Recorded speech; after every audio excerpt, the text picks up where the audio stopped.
Hi guys, I'm Viv and this is our baby. In this video I will be telling you guys a little bit of my experience in the first trimester and sharing with you some tips that really helped me with nausea, so hopefully that will help other people. So yeah, if you like this video, give it a big thumbs up and subscribe to our channel.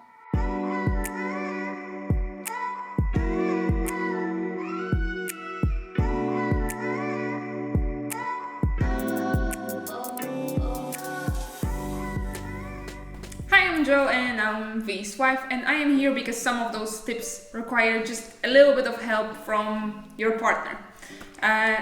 First, we're gonna start off sharing V's experience in the first trimester, but if you want to skip straight to the tips, we're gonna mark the time in the description. So the first trimester wasn't very easy for me.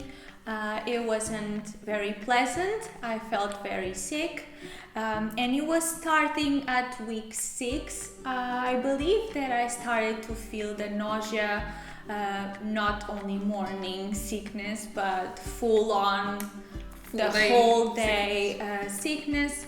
I would even throw up in the morning, even without drinking or eating anything, to be honest, some days. So yeah, that was very hard physically. I was also exhausted completely. It's very different from like having a workout and being tired or tired after work. It's like something I can't really describe, and probably people that are pregnant know what I'm talking about. But yeah, it's a weird feeling, and that I'm really exhausted and just very tired overall.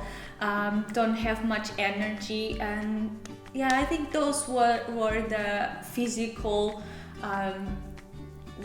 It was very hard for me physically in the first trimester.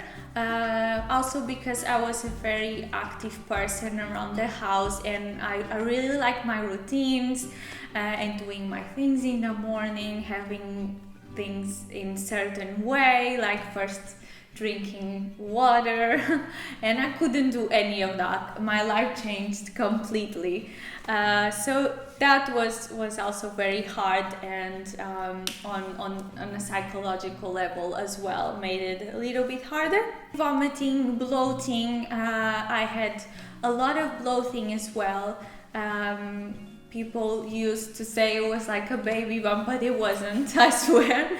It was full on bloating. I was very uncomfortable all the time.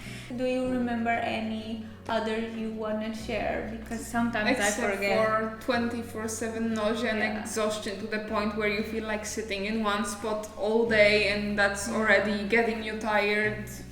I think that's mostly all, and it's really not a morning sickness. It's a full day sickness. I even laughed that this made even me nauseous, and I know it's nothing compared to what V was going through, but imagine every time you're eating, your partner is throwing up, you kind of lose your appetite as well at some point. Yeah. So yeah, I always felt so bad because Jo was trying so much to cook things for me that were new, and I would like them even sometimes, but after that it didn't work with my body. But also the emotional aspect was, it was also hard to deal with because I wasn't having my routines. I was feeling pretty bad for Jo and pretty guilty as well because I couldn't do anything, and I was always very active around the house. I like to organize things around the house, and Jo had to do everything herself, poor thing. it was bearable. I was feeling quite low at times, and a little bit disconnected from the pregnancy, because it's kind of this time that you're pregnant and you're very happy, but you don't know what's happening. Like, you have no idea what's happening. You're feeling bad. Your body's feeling weird. It's like I was feeling kind of a disconnect with the pregnancy in general, with my body even. I wasn't feeling like myself. So that was something I didn't expect, because I was so happy just like the week before. I was so happy, and then I just felt like a little bit lost. And I guess that's normal because the body is going through a transformation and is like transitioning from one thing to another. From this life, your life will change forever, so I kind of, your body needs some time and your mind needs some time to adjust. And I think that's what was happening with me, like this transformation. And you don't yet feel the baby moving, so it's harder to enjoy it fully. Yeah, to connect a little bit. That's how I can describe it. Like, it's hard to connect with the pregnancy, but I think the support of your partner, wife, husband, or friends is very important. Because this is a temporary situation. This is not forever, it's not permanent. So it's very helpful if somebody will just reassure you that this is temporary, and will pass, as it passed for me. Yeah, that was a little bit hard on the mental health, kind of hard, but Joe really helped. And I think, and I think one of the biggest struggles really was the constant nausea, and we tried everything, all the tips, new ones that we just made up, ones that we found on the internet, ones that we found in the video. So we thought we would make this video and share the things that actually helped. Of course, everyone's different, everybody is different, so some of them may work for you, some of them may not, but we thought that it would be helpful to share them so you can try them out and see if anything helps. Also, one thing I can say is that I did get very happy every time I went to the ultrasounds, and that was like really the moment in this first trimester that I was like, oh my god, it is a baby there. I'm not just feeling sick for I don't know. Nothing is going wrong actually. The baby is great, and then you can see it moving I mean, starting to get in the shape of a little human. Yeah, and I think by week 12, which I was already also feeling a little bit better by week 12, it also already has like this little shape of a baby in the ultrasound. So you kind of start feeling better and connecting more with your body and with your baby, which is great. But yeah, let's go straight to the tips. So number 1 is eating in small portions. Yeah, very, very important. If I would eat a little bit too much, because sometimes I had empty stomach, so obviously I was hungry, I would eat a little bit too much. I mean, that's disaster. I would go straight away and throw up. So it's very important to eat small portions, and just let the food go and get accepted by your body, and you just feel like if it worked or not. So eating in small portions definitely helps. Number 2 is trying crackers. This is actually something that we got recommended by so many people, and so many blogs on the internet and videos mentioned that.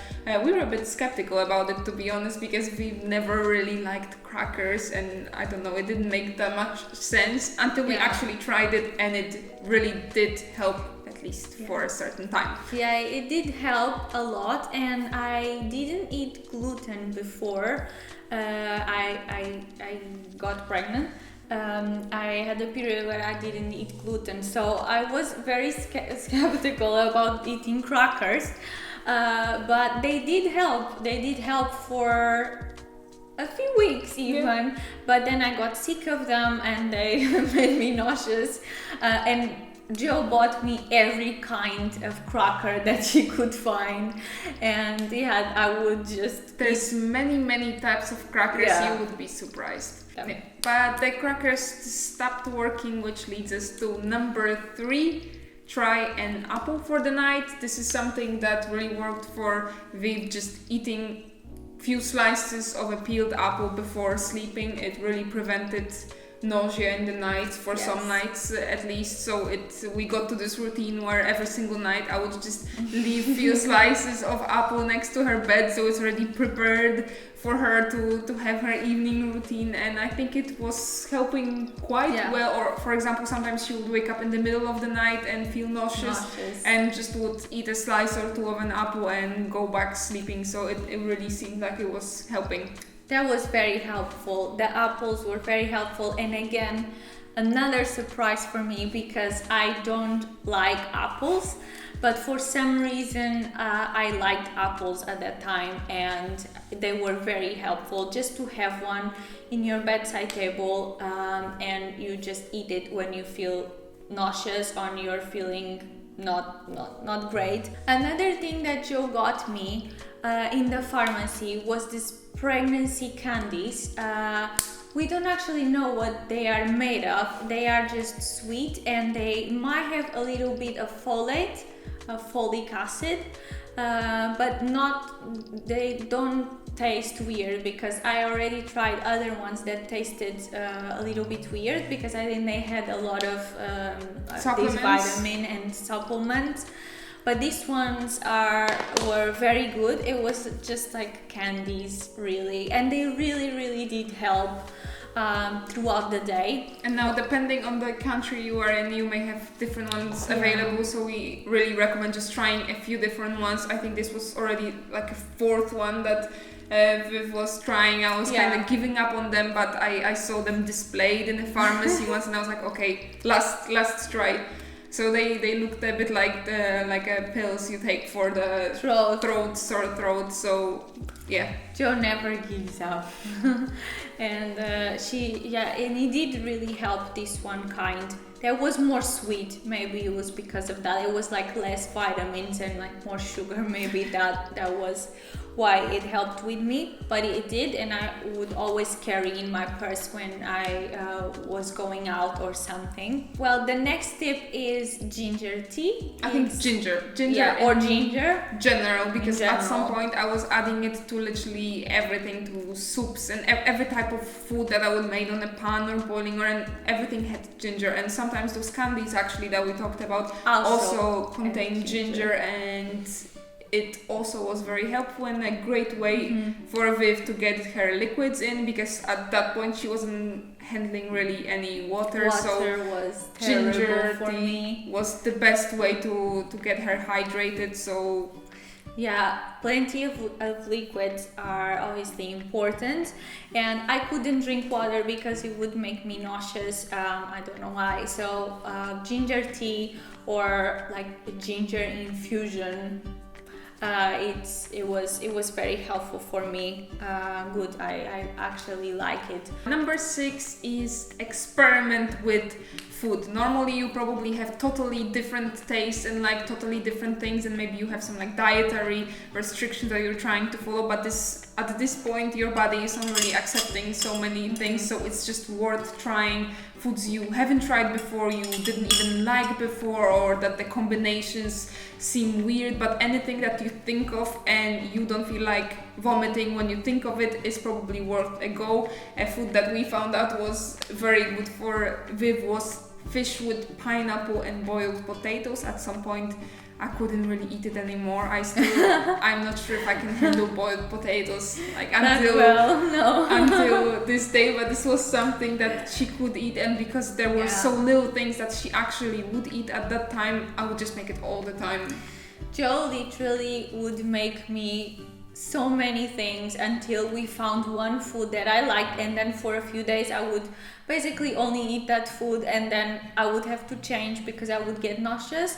But that was very helpful to just have a variety, because for me it really helped. And one food actually that I was very good eating and that I could deal with is fruit in general, and makes things better if you add it to things. So maybe that's why I like the pineapple with fish, or the fish with pineapple, because it's fruit, and fruit really was, I think, the only only thing that I can eat since the beginning of pregnancy, and that I don't get nauseous. Oh, wait. I need a second. With the needle. Are you okay? Is it this one? The seventh tip is brushing your teeth very softly or with a soft toothbrush, and be careful with while you're brushing your teeth, because that really made me nauseous and vomit straight away. Sometimes I would be just distracted and brushing my teeth normally like before pregnancy, and I would throw up straight away. So yeah, be gentle, and also get yourself a very soft toothbrush, because your gums will most likely bleed while you're pregnant. At least mine do. The next tip I have for you is to, if possible, if you can handle it, eat right after you wake up. So I always drink my water. It was my routine, but once I got morning sickness and nauseous, I simply couldn't handle anything, not water, anything else. I would have to eat first before I would drink water or take my supplements or my pills, anything. I would just have to eat a little bit first. Number 9 is where partners we step in, is get your partner to cook and shop and just do everything that involves smelling food, looking at food, touching food, to really minimize the pregnant person interaction with food to only eating. These had really big problem with smelling foods, looking at food, especially meat, for example, or like looking at food in supermarkets. She would always be nauseous when we went shopping, for example, or if she saw me cooking. So at some point we just really limited her interaction with food to only eating. I would cook by myself, I would do the shopping by myself and just had the meals ready, and I think it really helped not to look at it in between. If you, like me, for example, use a pressure cook or any device that is just plugged into the electricity, you can use it on your balcony, for example. So if I was making a stew or anything in a pressure cook, I would put it outside on the balcony so that we wouldn't have to smell for this 2 hours of cooking the food, and that also was really helpful. Number 10, which is to get yourself unscented detergents and soaps and all the chemicals you might have around the house, like cleaning products, even shampoo. I think we were lucky with our shampoo, actually. It doesn't have much of a smell, but one day I walked into the kitchen and I saw we taking our washing liquid and taking it out to the balcony, and this is where it's stained. No, I actually threw it away. We put it in the balcony first. I threw it away, and you said, don't throw it away, at least until we have a new one I can wash things on. And I was like, okay, then you will have to live in the balcony for now. That could be. Yeah. So within the next few days I got 4 different smells, and because the unscented ones also have a little bit of a smell, so I bought several different ones so that we could check which one was the most bearable one, and we actually stayed not with an unscented one, which we also tried, but with mint one, which was the mint one, the most bearable one for it was very good. It was maybe the fresh smell of it. It was nice. I didn't feel nauseous, so that's great. And our last tip is that if nothing that we mentioned helps, and it's really bad, it's unbearable and you can't manage it, talk to your doctor, because there is medication that they can prescribe you. So talk with your doctor, and they will help you. So this is it, guys. This is our tips. We hope it helps you, and if you have any tips for other people that I didn't mention, please comment, tell us what it is, because I'm very curious.